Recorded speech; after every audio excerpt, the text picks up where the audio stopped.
আচ্ছা, এখানে কি বললেন যেন? খাত্তি বললেন? খাত্তি স্যার, খাত্তি। খাত্তি বললেন? আমরা খাত্তি বললাম। আচ্ছা, খাত্তি পড়া যাবে না? স্যার।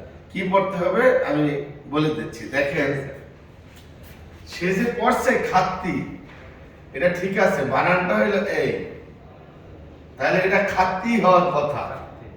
খাত্তি মানে এটা শুরুতে খয়ের কাছাকাছি, অবশ্যই স্যার। আর নিচে থিউত, তাহলে তো খাত। আর আমরা যেহেতু এখানে ই আছে, তাহলে এটা এখানে উঠে যাবে, তাহলে দুই বর্ণের মাঝে হলে ডাবল এর মতো শোনা যাবে, খাত্তি। খাত্তি হওয়ার কথা। কিন্তু আমি আপনাদেরকে শিখিয়েছি, এবার আমার বেসিক বইতে লেখা আছে। কি লেখা আছে? থিউত, এটার নাম বাচ্চিম। এটার নাম কি? বাচ্চিম। বাচ্চিম।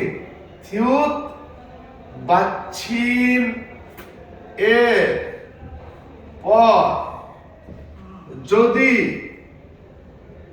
ই থাকে, গভীর মনোযোগ, এখানে ই বলেছি কেন, ইউগ বলিনি, কারণ ইউগের সাথে তো অন্য কিছু থাকতে পারে, শুধু ই। থিউত বাচ্চিমের পর যদি ই থাকে, এই যে ই থাকে, আবার এটার ক্ষেত্রে যদি উন থাকে, তাহলে কিন্তু খাত্তুন হবে, সেখানে কিন্তু খাচ্ছুন হবে না। আবার থিউত বাচ্চিমের পর যদি ই থাকে, তাহলে থিউত বাচ্চিমটি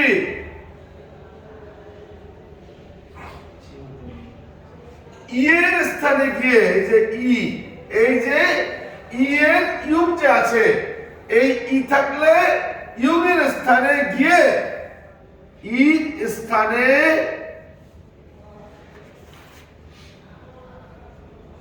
গিয়ে সিউত হয়ে যাবে। কি হয়ে যাবে? সিউত। কি হয়ে যাবে? সিউত।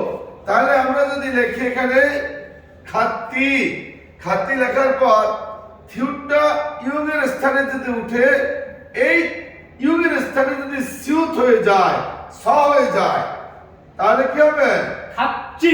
এবারে তার উচ্চারণ হবে খা, থিউটটা ইউগের কাছে চলে গেছে, খাচ্ছি। খাচ্ছি।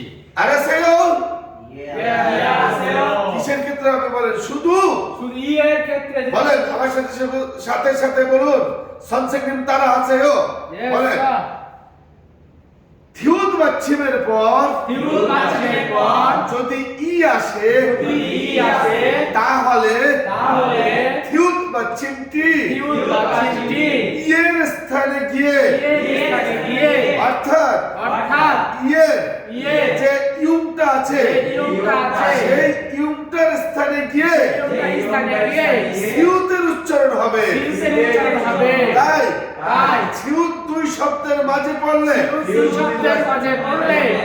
ডাবল ছয়ের মতো উচ্চারণ হয়। তাই খাচ্ছি উচ্চারণ করবো। থিউত, থিউত, ফিউত, ছিউত, এই চারটি যদি দুই স্বরবর্ণের মাঝে পড়ে, তাহলে ডাবল উচ্চারণ করবো। তাই এখানে খাত্তি হবে না, খাচ্ছিও হবে না, খাচ্ছি উচ্চারণ হবে। আপনারা বুঝতে পেরেছেন? একশো আলবিসমিল্লাহ।